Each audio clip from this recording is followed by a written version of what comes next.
Welcome to the Good Business Dufferin podcast, hosted by the Dufferin Board of Trade through our social enterprise, the Dufferin Biz Hub. Our podcast is based on our belief that small businesses have the power to drive positive change in our community. Our conversations with local experts will help your business thrive, and our talks with community leaders will inspire you to make a difference in Dufferin County. Whether you're looking to grow your business, strengthen our community, or hopefully both, we've got you covered. Welcome back. I'm Diana Morris, Executive Director of the Dufferin Board of Trade and the Dufferin Biz Hub. Today, I'm excited to be joined by Chuck Thibeault, Executive Director of Central County's Tourism. CCT works to develop tourism capacity throughout the region. Under Chuck's leadership, they help businesses and communities unlock the full potential of tourism, driving economic growth and regional development. In this episode, we'll discuss Chuck's journey in the tourism sector, the impact of tourism on local economies, and how businesses can leverage tourism opportunities to thrive. Let's dive into this insightful conversation. Chuck, thank you so much for joining me today. Really appreciate it. You're welcome. That was a big mouthful to start with. Holy moly. Can you start by telling us a big mouthful about Central County's tourism? Okay, well, so Central County's Tourism, we're a provincially supported not-for-profit that's dedicated to developing, supporting, and promoting the tourism assets of York Region, Durham Region, and right here in Headwaters. So a million years ago, 2010, 2011, the government at the time realized that they didn't have the capacity to work with the hundreds of destination management organizations or marketing organizations, as they were called back then. There was 225 of them, and decided, you know what we need to do is create these umbrella organizations that can then be a filter down and up, how to, communicating back and forth. So there were 13 of us at the beginning, and RTO 6, which is us, Central County's Tourism. I think we were the leftovers, to be honest with you. That happens a lot in Dufferin. Yes, and it's just because it's a very weird geography. It's very long and narrow. It takes over almost 2 hours to get from the northeast or northwestern tip, which is well north of Shelburne, all the way to the southeastern tip, which is past the 115. Right. So it's a big geography. When I'm out and about with people who don't know Ontario, don't know the region, I always say, well, if you think of Toronto as a piece of carrot cake, Central County's Tourism is that rich, luxurious icing that goes over the top. That's a great way to describe us. Yes. That's awesome. So you mentioned York, Durham, and Headwaters region. So we are under Headwaters. What is the Headwaters region? Headwaters region consists of all of Dufferin County, Erin, which is Wellington County, Caledon, which is part of Peel, and Glen Williams, which is a borough of Halton Hills, which is part of Halton. Wow, so we encompass 4 different regional municipalities or counties. Yes. That certainly adds a layer of complexity. But it's okay, because actually some of so Erin and Caledon, also receive some additional support from their RTO as well. Perfect. But we kind of have taken them as ours, because the main thing about tourism, and this is something that we always talk about, a visitor doesn't see a wall. Yeah. There's no wall dividing Caledon coming into Orangeville. Yeah. Right? Like, it's not like, the air's different, and it doesn't happen. Yeah. So the notion of tourism and destination development is to create these places and areas where people want to explore. And the bigger the geography, the more stuff there is to do within that geography, the further you can get people to come from. Yeah. That definitely makes sense. Yeah. So how did you personally get involved in tourism sector, and with Central Counties? I'm an attractions guy at heart. So my journey, I started out of university. I was working as a general manager at an indoor playground for kids in Mississauga. And one day I was visiting my parents, who lived in Brampton, and saw this coupon. Remember the Valpak coupon books you used to get in the mail? Like you open up the envelope full of all these coupons. Okay. So I used to love opening those. So I opened it, and there was this coupon for this glow-in-the-dark mini golf place that had just opened in Brampton. So I called up 3 friends. We went and played. We were playing skins, $2 a hole, and we got hooked. And we would go, once a week, once every couple of weeks. And I was losing my shirt because I wasn't winning. And I got talking to the owner, because we were in similar businesses and how things were going. And he was saying that he was 3 months into his second year and he was 15% down. And I said, well, you need to hire me and I'll bring that up. So he did. brought me on, and within 3 months we had recouped the 15%, and by the end of the year we were up 25. We opened a second location in Richmond Hill, and then we opened one in Oakville, Mississauga. At that point he offered me to buy in, which I did. There was a bunch of us who bought in for a very small amount, and at 24, 25 years old, I had to beg, borrow, and steal the money to do that, and I was paying 12% interest to the people I had borrowed from. Wow. And we grew to 20 some locations. And then he had this vision of hundreds and hundreds of them across North America, and brought in some really big money people. When, in my experience, when you bring in people who are just interested in the money, you lose the soul of the company. And I sold my shares and moved on. So from there, I went to Ontario Place, where I brought in, we were there for the Chinese Lantern Festival. We did a bunch of stuff. The GM of Ontario Place went to the ROM. So a year later, he called me and asked me to go to the ROM. So I worked there for a year, and for doing membership, increased membership and group sales by like 100 and something percent. And once again, it had to do with how it, operationally, how it was running, and how we could do it and how we can make it better. So all during this, I was actually sitting in on those meetings, the Sabera report, which was all about how to improve tourism. And the one thing that I was dead set against was the notion of these RTOs. Because as an operator, I'm thinking, oh, one more layer of crap. Yeah. How are we now? How did we get anything done when there's now another organization telling us what to do? And in the early days, in that first year, a lot of the RTOs were doing that, saying, oh, I need this from you. I need this from you. Well, if what they need has nothing to do with what your business priorities are, you're not going to do it. Right. So I was very vocal about not liking the RTO model. Well, there was a day 12, 13 years ago now where I got 2 emails in the same day with the job posting for RTO 6. Both people saying, you keep complaining about them, make them work. So I went in and I applied and I got an interview. And at the end of the interview, they asked, is there something, do you have any questions? I said, not really a question. I do have a statement, like sort of a way that I want to do this. If I am hired, we have to, the way I want to run this organization is to stop telling people what to do, take a step back, shut up and listen. Find out what the stakeholders need, work with the stakeholders and build them up. And when you build them up, you fill those gaps, suddenly we become relevant. And the work we are doing is actually helping grow the visitor economy. And I got hired. The entire board did not agree. So there were a couple times in those first 3 years where there was non-confidence votes to get rid of me. It didn't happen. So there were more people who liked the direction than didn't. And 12 years later, I've never had a job this long. Absolutely love it. Every single year, we are continuing to push the envelope. The board is like, yeah, keep going. See what else we can do. And it's been a great journey. And in that time, I've also opened up my own business. I haven't lost that passion for attraction. So myself and 3 partners, we own and operate 2 family entertainment centers, one in Brampton, one in Mississauga. They're called Glow Zone 360, and we're still looking to expand. So it's been a fun time. What an amazing journey. Has your mini golf game improved from? I can only mini golf in the dark. Fair enough. When I go to Myrtle Beach, I'm terrible. But in the dark, I'm fantastic. That's great. Good to know. Didn't realize there was a difference between daylight and glow in the dark mini golf, but that's awesome. I loved how you said about the organization needed to shut up and listen. And I think there's a lot of times when that can, it is important. How do you do the listening? Like, what tools do you employ, or how do you really make sure you're hearing the voice of the tourism operators?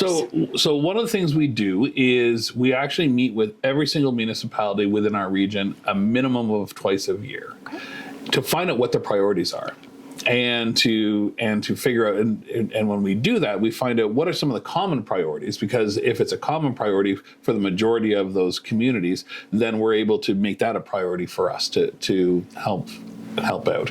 We also have 3 staff, the one for each of the regions, and their job is to meet with all of the individual stakeholders and connect them to all the resources that we have. And the resources that we have been built on, from survey results, our members of what things do they need, right? Yeah. Social media is a big thing. If you're a small operator and you've been running your business and you are the business, you might not have had time to learn about how to do social media properly, how to message.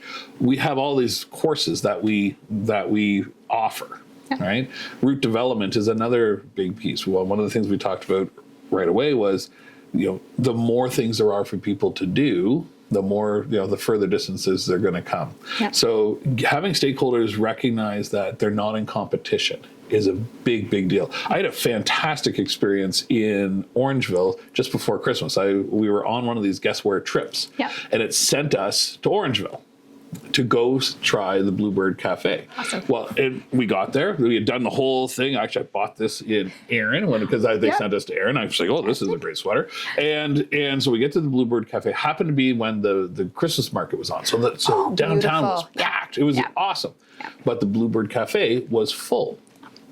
And so I said, oh, it's too bad. It was like a 2-hour wait. We didn't have 2 hours. And I said, where would you recommend we eat?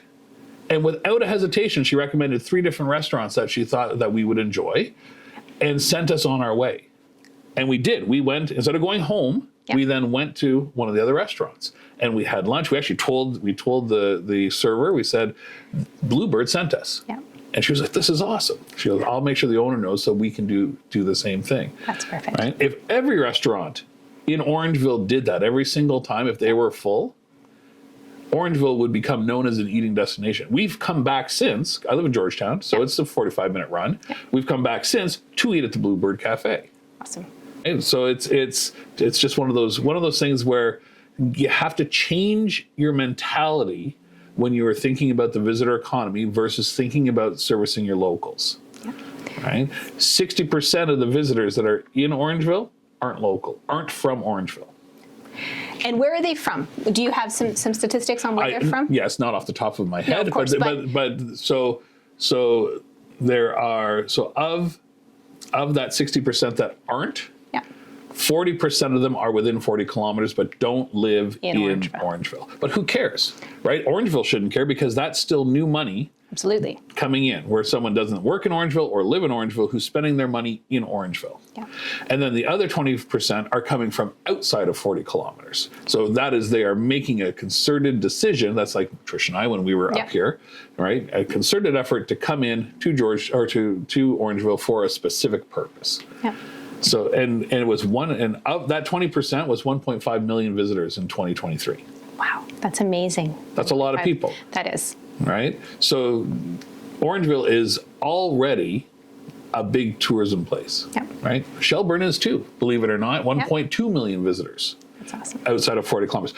Different crowd though, right? I bet you a lot of those people are stopping at some of the places right off the main road, right? As they're traveling to and from somewhere. Yeah. But the fact that you're already in a location that has people traveling through, all you need to do is work together to convince them to come and spend an extra half an hour or a day with you, or say, hey, if you're coming back from Blue Mountain, why don't you leave 45 minutes early and come and spend some time in Shelburne, or decide let's not go all the way up there. Let's spend the weekend up in Shelburne, Orangeville, Dufferin County in general. There's a ton to do here. Yeah. It's connecting those dots and everyone working together. You can't have competitive silos, and the main issue, as I see it with tourism growth, is municipalities, their council members, for the most part, everything has to be for my town. Yeah. Which ties the hands of the staff, who then can't reach out to their neighboring town to say, why don't we do something together? Where if they start to recognize the value of the visitor economy in terms of how much money it is bringing into that community, keeping it vibrant, making more people want to move there. No one wakes up on a Monday morning or a Friday morning in London, Ontario and said, oh, I think I want to move to Orangeville. It doesn't happen. Yeah. But if they wake up and they say, oh, there's so much going on in Orangeville, why don't we just check it out? They go check it out. They're like, fall in love with the place, and then decide to move there. Now you've got a new resident. Yeah. You've got a new workforce person, right? So the more residents you have that are good for the workforce, the more non-tourism businesses might say, man, I've got a workforce right here. I don't need to go anywhere else. I can build here. Yeah. Like but council's so focused typically on their own borders that they can't do things cooperatively. And it gets a little frustrating from our point where we're talk about there are no walls, and especially when it's tough for Caledon and Orangeville to work together because they're not even in the same region. Yeah, different counties, different levels. Right. So now you've got Peel and Dufferin say, well, no, we have to keep it within our regions too. That's not how real life works. Yeah, understandable. I love that perspective. Another thing, when we talk about councils and their opinions, they're obviously representing their residents, what their concerns are. And I know in some of our municipalities, some residents' concerns are they don't necessarily think that they want tourism. They don't think that visitors coming up, sometimes they're, wear and tear on the roads, parking issues. What do we say to those residents who don't see the value and importance of tourism? Yeah, that is a tough battle, and typically that's where your most vocal people are the ones that are at council saying, the person, I can't get a parking spot for my barber, right? Like what you tell them is, and it can't be us, right? We're talking heads. Yeah. We're trying to work with our stakeholders to get our stakeholders to say, if it wasn't for those 1.5 million people coming to downtown Orangeville, I would not be open for you. Yeah. Like that's as simple as it is. I think one of the best analogies I read in the Hills magazine, was it last year? Someone was, as an editor, in a letter to the editor, complaining about how busy Bell Fountain gets. Right? Oh, and just on and on about the traffic and then this, and then went on to say, what I remember when I grew up, I was able to walk from my house and go to any one of the 4 ice cream shops and get my ice cream, and it was all great. My response to that is, how, back when you were a kid, could Bell Fountain, with its 300-person population, support 4 ice cream shops? Tourism's always been there. Yeah. And made it so you, as a kid, had 4 ice cream shops to choose from. So why are you complaining about it? Because guess what? That's why you have that great coffee shop in Bell Fountain, and that other, the country market, and on and on and on. It's not because of the 300 people that live there. It's because of the 10,000 that drive through and stop. Like that's the, I'm very passionate about this. Yes. But that's the long and the short of it. Yeah. Is that especially in more of our rural areas, there are businesses that would not be here if it was not for the people that are coming in as visitors. And that's the other thing. I come up here, technically I'm a tourist. I've traveled more than 40 kilometers, and that's the definition. One way, 40 kilometers, you're a tourist. I don't consider myself a tourist. I don't think anyone's going to recognize me as a tourist. And I can tell you, as a business owner, I don't care where people come from. I just want them in my location. Yeah. That's the key. So the fact that our glow zone, because of what I do, I track who's coming. 18% of our visitors aren't from Brampton or Mississauga. That means 18% of my profit would be gone if it wasn't for visitors. Yeah. Right? So for some of those restaurants, some of the small businesses, that is the difference between open and closed. So that's the message that I would give. That's a strong message, and that's good to have that information. What other information do we need to get to our local tourism operators? How do Central Counties, and how do we, as the Chamber of Commerce, how do we support the local tourism operators? Well, we can do all sorts of, we are always open to do networking events. I think that's where a lot of stuff starts. So we need, our staff to connect. We try to connect with all of our BIAs, the chambers, the boards, because you have your finger on the pulse of the businesses themselves. So we host things like networking events. We've done several in Headwaters that have get people together, and we just start talking. Yeah, I've been to a few. They've been great. Yeah, and actually, and with those, new products come out of it, and new partnerships. And every new partnership that forms means more reasons for people to visit. So that's one. So connecting to the resources is a big piece of it. For the small operators, recognizing that doing those sort of things isn't a nice to have, it should be part of the job. And that's a tough go. If you've chosen to open in a smaller community, it's probably for a work-life balance thing. But that doesn't mean that you can't operate like a big business.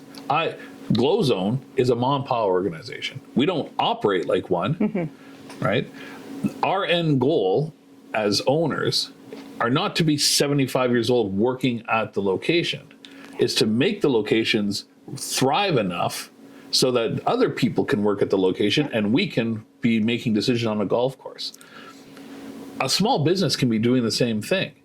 Why hire a staff member to work so you can focus on working at your business, not in your business. Yep. Grow your business so that you too can get out of the day-to-day and focus on what's going to make your business thrive. The issue is when you get stuck in your day-to-day, there's no room for growth. Yeah. So I don't know if I answer that the way you needed it to be, but in my head, how we can help is keep that message going, talk to the operators, give them the resources. But once again, you can lead the horse to water, you can't make him drink. Yeah. We just keep giving the opportunities. And when we create new products and new experiences and new opportunities for our stakeholders, and there's no fee to be a stakeholder. If you are in the visitor economy, if you're doing something that has is attracting people that don't live here to do something, you're one of our stakeholders. Yeah. We do these things, and there's a lot of people that, oh no, I don't want to do it. When it becomes successful, they're like, I want in. Why can't I come in? You can come in. Of course you can. There's always, just like going back to our 1990s marketing, there's going to be early adopters. Yeah. So those who are engaged are benefiting the most. Yeah. And then you'll have those later on who are waiting to see, and then they'll come in. And this is what's happening in our communities up here. Our communities are getting it. The businesses are getting it. More support is going towards it, right? We've been working on a community tourism plan for the entire county, which is brilliant. Yeah. One of the first things that we learned was that someone at one end of the county is a visitor, a tourist, if they're at the other end. Yeah, because we're more than 40 kilometers. Because you're more than 40 kilometers. It was mind-blowing to think, okay, and this really brings home the whole notion of just whatever you're doing to grow the visitor economy, right? Whatever cool things you are doing that makes the visitor want to come is going to make your residents proud of being there, because they're going to want to do it too and bring their friends up to show them, right? When you create those vibrant communities, more people come, more businesses come, right? It's a self-perpetuating thing, which is wonderful. That's great. We want to get our local tourism operators to be working with you, because you have so many great opportunities, so many offers, things to share and put them on your directory. How do you define a tourism business first? That's a good question. Like, who can reach out to you? Who do you support? So obviously we support organizations that are working towards bringing people in. So conservation authorities, BIAs, chambers, the municipalities, any farm that's looking to do agritourism experiences or has a farm stand and wants to figure out, how do I connect my farm stand to a restaurant or whatever that might look like, they are tourism operators in our mind. So anyone who has a business that people say, I want to come from further away to come in, right? So big events. So obviously the Orangeville Blues and Jazz Festival, that is tourism. They're bringing in tons of people. The church bazaar, probably not, right? Anything that's unique, like chain restaurants, we don't typically work with, but they benefit from it, right? Especially on sports tourism side. So if you're developing sport tourism, guess what? It's your Boston Pizzas and everything that are going to benefit from good growth in sport tourism, because they can handle the teams, right? Yeah. So it's basically, if you have an idea and you have B&Bs and there's historic trail guides or tour guides. So they don't have bricks and mortar, but they offer these tours. And if they're offering a tour, then they're part of that fabric, because people are like, I'm going to come up here. And if someone comes up here to do a walk of downtown Orangeville, they're not just going to leave. They're going to then go back and visit some of the stores and do that sort of thing. That's amazing. Thank you so much, Chuck, for all of your information, all the advice that you've given to small businesses. What is the best way for businesses? So we talked about having a staff person in each region. So our staff person is amazing. She's Sarah Grata. Sarah Grata. And how do people connect with either Sarah or yourself, or what's their first line of contact to get involved with Central Counties? So the easiest way is to go to our website, which our business-to-business website, which is centralcounties.ca. Okay. And from there, you can find everyone and everything you need to know and is to get your business registered. And the other thing is, if you're doing events, and I'm sure you find this too, spend the time to put them up. Put them up on your site, put them up on the Dufferin County site, put them up on our site, because it is the easiest and freest way to get eyes on your event that you would never be able to get those eyes on, right? Like it's get the word out there. Get the word out. It's been my latest rant has been about people not spending the time to do that. To get the word out there. It is our #1 page on our consumer side that people go to. Yep. Yeah, I get that. We spend so much time and effort organizing events. It's important to get the word out there so people can come and attend. Exactly. That's perfect. Thank you so much, Chuck. We are running out of time, but I really appreciate it. I think we're going to have to come back. It's because I talk too much, isn't it? I think we're going to have to come back. This could be like a three-parter. We haven't even got into the meat yet. No, we have a whole conversation we can have on sport tourism and a bunch of conversations. So we will definitely have you back, Chuck. Wonderful. But thank you so much. And I would encourage anyone who is a tourism operator, if your business has anything to do with the visitor economy, please reach out to Central Counties for more resources. Stay connected with us at the Dufferin Board of Trade for our upcoming events and resources. And until next time, keep driving positive change, because good business is good for everyone.